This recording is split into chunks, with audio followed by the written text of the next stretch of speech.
একটা টার্গেট যে মাথাকে আক্রমণ করে ডালফালা ভয় খেয়ে যাবে। ব্যাপারটা হচ্ছে আইএসএফের একটা কর্মীর যা সাহস, আইএসএফের নেতৃত্বেরও অত সাহস। প্রত্যেকটা কর্মী প্রস্তুত আছে। যারা ফ্যাসিস্ট হয় তারা কোন যায়, এরা ফ্যাসিস্ট কোন লেভেলে পৌঁছেছে। আমি এমনি এই ধরনের নটোরিয়াস ক্রিমিনালের উত্তর দিই না প্রশ্ন করলে, যেহেতু সাংবাদিক রিলেটেড বলে উত্তর দিচ্ছি। আমাদের সাথে ওরা আর রাজনৈতিকভাবে পেরে উঠতে পারছে না। কুৎসা করেছে, মানুষ জবাব দিয়েছে। এবার গুন্ডামস্তানকে দিয়ে আমাদের কর্মীদেরকে প্রাণে মেরে আটকানোর চেষ্টা করছে। তবে আমাদেরকে এরকমভাবে ওরা আটকাতে পারবে না। আইএসএফ যে বিপ্লব সংগঠিত করেছে মানুষের জন্য, সে বিপ্লব আজ চলছে আর আমাদের লক্ষ্যে আমরা পৌঁছাতে পারবো। আমরা দেখুন, মারের বল্লা মারেতে বিশ্বাসী নয়। গ্রামের মানুষজনও যে আমাদের ওহিদুলকেও অনুরোধ করেছে যে এই হিংসার থেকে তোরা দূরে থাকবি, সেজন্য। নাহলে দেখুন, আমরা আমাদের যে সমর্থন, যে শক্তি আছে, নিশ্চিতভাবে উত্তর দিতে পারি, কিন্তু মারের বল্লা মারের রাজনীতিতে আমরা বিশ্বাস করি না। আমরা আইনের দ্বারস্থ হয়েছি, অভিযোগ দায়ের করেছি। প্রশাসন যদি ব্যবস্থা গ্রহণ না করে, দেখছে এই পুজোর জন্য একটু তারাই করেছে, তাহলে আমরা কোর্টে যাব, আমরা আইনি লড়াই করব। তবে যত মারবে ধরবে, আইএসএফকে দমাতে পারবে না, আইএসএফ তত বাড়বে। আপনারা দেখেছেন, আমরা গঙ্গা পদ্মা ভাঙনে গিয়েছিলাম, ওখানে তো কাউকে আমি ডেকে নিয়ে কোনো জায়গায় যাইনি, আর যাবো না। সেখানে কাতারে কাতারে মানুষ আমাদের এসে উপস্থিত হচ্ছে, আমাদের ছায়াতলে আসছে। কেন? আমাদের আদর্শের জন্য, আমাদের চিন্তাভাবনার জন্য, আমাদের লক্ষ্য উদ্দেশ্য পরিষ্কার আছে বলে। তো মারধর করে এটাকে আটকাতে পারবে না, চারিদিকে ভাঙড় তৈরি হবে। আপনাদের অভিযোগ ছিল বাইরে থেকে এসে মারধর করেছে, কিন্তু আরও একটা থানা থাকার পর থেকে বাইরে থেকে বহিরাগত এসে মেরে যাচ্ছে আপনাদের কর্মীদের। দেখুন, প্রশাসনের তো সত্যিকারের কথা যে খারাপও লাগে বলতে আর হাসিও লাগে, যে হকের দিয়ে ঠিকঠাক দিচ্ছে না, তাতেও যদি এত চাটুকারিতা করে ফেলে এরা, তাহলে ডিএ দিলে কি করবে? ওই দেখছি তার ডিএ না দিয়ে যদি এত কাজ করে নাই শাসকের, ওই জন্য ডিএটা বন্ধ রেখেছে। দেখুন, সবের একটা শেষ আছে, এটা মাথায় রাখবেন। অন্যায়ের একটা শেষ আছে, শেষ পর্যায়ে এসে এটা দাঁড়িয়েছে। থানা করে বাইরে থেকে লোক নিয়ে এসে হিংসা করেও আটকাতে পারছে কি? শুধু একটা সময় বলতে এরা ভাঙড় কেন্দ্রিক দল, আজকে চারি জায়গাতে ভাঙড় তৈরি হচ্ছে। তারপরে আমি গত কয়েকদিন আগে মুর্শিদাবাদের রেজিনগরে একটা প্রোগ্রাম করলাম, আপনারা দেখেছেন। সেখানে তো মিনি ব্রিগেড, তো চারিদিকে ভাঙড় তৈরি হচ্ছে, আতঙ্কিত হচ্ছে। বাইরে থেকে লোক নিয়ে এসে মারধর করে আমাদেরকে আটকাতে পারবে না। তবে বাইরে থেকে যারা আসছেন তাদেরকে সতর্ক করছি, বহিরাগত হিসাবে মানুষজন যদি আপনাকে ট্রিটমেন্ট শুরু করে তাই বিপদ হয়ে যাবে। এই কাজ আপনারা করবেন না। আর আমি মারধর করারও পক্ষে নয়, আইন হাতে তোলার পক্ষে নয়। গতকাল একটা জনসভা থেকে শওকত মোল্লা বলেছেন যে সমস্ত সাংবাদিকরা মূলত আইএসএফকে টার্গেট করে যারা খবর করছে তাদেরকে মারার একটা হুঙ্কার দিয়েছে, যেখানেই দেখবেন তাদেরকে গণপিটুনি করবে। বুঝতে পারছেন? জনসভা থেকে শওকত মোল্লা গণতন্ত্রের চতুর্থ স্তম্ভ সাংবাদিকদের একেবারে জনসভা থেকে মারার হুঁশিয়ারি দেন। মানে বুঝতে পারছেন, যারা ফ্যাসিস্ট হয় তারা কোন যায়, এরা ফ্যাসিস্ট কোন লেভেলে পৌঁছেছে। আমি এমনি এই ধরনের নটোরিয়াস ক্রিমিনালের উত্তর দিই না প্রশ্ন করলে, যেহেতু সাংবাদিক রিলেটেড বলে উত্তর দিচ্ছি। যারা ফ্যাসিস্ট হয় তাদের কাজটাই হচ্ছে কি জানেন, সবকে দমন করা। এবার দমন করতে করতে কাকে গণতন্ত্রের মানে চতুর্থ স্তম্ভ বলে অভিহিত করা হয়? আপনাদেরকে। আজকে অবাক হবেন আপনারা শুনলে, এই ভারতবর্ষের সর্ববৃহৎ গণতন্ত্রে আমরা বসবাস করি, এখানে সাংবাদিক স্বাধীনতায় এত হস্তক্ষেপ করা হচ্ছে।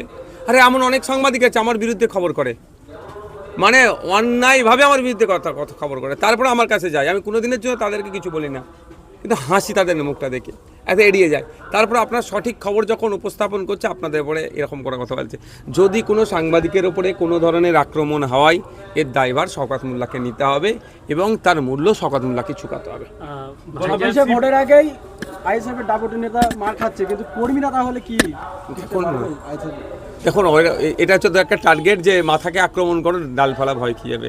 ব্যাপারটা হচ্ছে আইএসএফের একটা কর্মীর যা সাহস, আইএসএফের নেতৃত্বেরও অত সাহস। প্রত্যেকটা কর্মী প্রস্তুত আছে। আইএসএফ শুধু কাজ বুঝে নেওয়ার জন্য নেতৃত্ব তৈরি করেছে, বাকি প্রত্যেকটা বুথ স্তরের কর্মী আইএসএফের নেতা। ভাইজান, ভাঙড় কত নেতাকে মারবে? তৃণমূল কংগ্রেসের একটা শক্ত ঘাঁটি ছিল, যা বর্তমানে গতকালকে এখন ভোট যত এগিয়ে আসছে দেখা যাচ্ছে দিনের পর দিন এক একটা আইএসএফ কর্মী আক্রান্ত হচ্ছেন। সামনে 2026-এর বিধানসভা নির্বাচন শওকত মোল্লা একরকম শপথ গ্রহণ করেছেন, যে ও শপথ 2021-এ করেছিল স্টেজ থেকে, যে আমার বড় ভাইকে চ্যালেঞ্জ করে বলেছিল যদি ভাঙড় থেকে 2021-এ জিততে পারি আমরা যদি খামচুনি জিততে পারে তাহলে ওনার সার্টিফিকেট ছিঁড়ে ফেলে দেবে। ওই শপথ রাখতে বলুন, ওই শপথে কোনো কাজ হবে না। মানুষ প্রস্তুত আছে। 2021-এ যা না উত্তর দিয়েছে রাজ্যের মানুষ তৃণমূলকে আইএসএফের পক্ষ নিয়ে, 2026-এ এর ডবল উত্তর সারা রাজ্যের মানুষ দেবে, বাংলার মানুষ দেবে। আপনি আইএসএফ কর্মীদের উদ্দেশ্যে কি বলবেন? আইএসএফ কর্মীদের উঠছে সবসময় এক বার্তা, শান্তির সাথে থাকো, মারামারি হিংসায় আমরা জড়িয়ে পড়বো না। প্রয়োজনে মানুষের স্বার্থে কাজ করতে এসেছি, পিঠ পেতে দেবো, মার খাবো কিন্তু আমরা মারবো না। গতকাল ভগবানপুর অঞ্চলে সিপিআইএম নেতা পলাশ গাঙ্গুলিকে উত্তরবঙ্গে যে দুর্যোগ হয়েছে সেখানে চাঁদা কালেকশন করতে গেছিল তাদের সহযোগিতা করার জন্য, তাকে বেধড়ক মারধর করা হয়েছে এবং তিনি এখনো হসপিটালে। উনি সহ ওনার সাথে একাধিক জনকে মারধর করা হয়েছে। তাহলে গণতন্ত্রটা কতটা সংকুচিত করছে এই নটোরিয়াস ক্রিমিনালদের হাতে দায়িত্ব দেওয়ার পরে মমতা ব্যানার্জি। উনি গল্প শোনায় উড়িষ্যার, গল্প শোনায় অসমের, গল্প শোনায় ত্রিপুরার গণতন্ত্রের বিপন্ন। আমাদের পশ্চিমবাংলা গণতন্ত্র ঠিকঠাক আছে তো? আজকে উত্তরবঙ্গের মানুষ বিপর্যয়ের সম্মুখীন হচ্ছে, ঠিক করে ত্রাণ, সরকারি ত্রাণ পাচ্ছে না, ফলে বেসরকারিভাবে অন্যান্য রাজনৈতিক দলের মাধ্যমে বা স্বেচ্ছাসেবী সংগঠনের মাধ্যমে ত্রাণের ব্যবস্থা যখন করা হচ্ছে তাদের উপর আক্রমণ নেমে আসছে। এর জবাবটা শুধু ভগবানপুরের মানুষ দেবে না, উত্তরবঙ্গের মানুষ দেবে, দক্ষিণবঙ্গের মানুষ দেবে, এর জবাব দেবে যারা ওই মারধর করেছে। আশা করব প্রশাসনকে যে নিরপেক্ষতা বজায় রেখে তাদের বিরুদ্ধে ব্যবস্থা গ্রহণ করুন। অন্যথায় মানুষ যদি আইন হাতে তুলতে শুরু করে সেটা কি ভালো লাগবে? যদি আমি আইন হাতে তোলার পক্ষে নয়। দুর্গাপুর ক্যাম্পাসে যে ধর্ষণ কাণ্ড হয়েছে, অভিযুক্তরা সংখ্যালঘু হওয়ায় বিরোধী দলনেতা বা বিজেপির লোকজন সমগ্র সংখ্যালঘু সম্প্রদায়কে যেন কাঠগড়ায় তুলে দিয়েছেন, সে ব্যাপারে কি বলবেন? তার আগে বলি, অভিযুক্ত একটা পুরুষ, তো তাহলে সমগ্র পুরুষ জাতিকে কাঠগড়ায় তুলে দেবে? তিলোত্তম আমাদের বাড়ির মেয়েকে যে খুন করে ধর্ষণ করলো, এখন পর্যন্ত যাদের নাম উঠে আসছে তারা কোন সম্প্রদায় যদি প্রশ্ন করা হয়? কদিন আগে রামপুরহাটে আমাদের এক আদিবাসী মেয়েকে ধর্ষণ করে টুকরো টুকরো করলো, তার ধর্মীয় পরিচয় যদি জিজ্ঞাসা করি। তার কদিন আগে পুরুলিয়াতে একটা আদিবাসী মেয়েকে শ্লীলতাহানি করলো, ধর্ষণ করে ওখানে শ্লীলতাহানি করেছে, তার যে ধর্মীয় পরিচয় যদি হয়। শুভেন্দু অধিকারীদের কাছে ধর্ম ছাড়া আর কিছু নাই, ধর্মীয় রাজনীতি করা ছাড়া।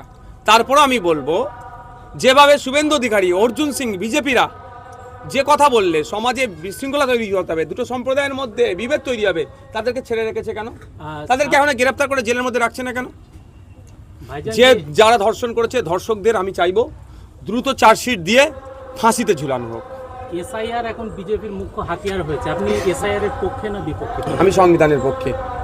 এমন কোশ্চেন করবেন না, যদি প্রশ্ন আপনাকে করে আপনি কি এখন বাজার থেকে তোলা বন্ধ করে দিয়েছেন, তার মানে কি? যদি বলেন আপনি বন্ধ করে দিয়েছেন তার মানে আগে তুলতেন, আর বন্ধ করেননি তার মানে এখন চালিয়ে যাচ্ছেন। সুতরাং পক্ষে বিপক্ষে এই ধরনের কথা বলবেন না। আমি আপনাকে বলি, এসআইআর এখন রাজনীতিকরণ হচ্ছে। তৃণমূল বিজেপি মিলে পশ্চিমবাংলার মানুষকে শোষণ করছে আর শাসন করার চেষ্টা করছে, এসআইআরকে হাতিয়ার করছে। এসআইআর হওয়ার জন্য প্রায় 70,000 অফিসার লাগবে, প্রতি বুথে একটা করে অফিসার লাগবে, বুথ লেভেল অফিসার।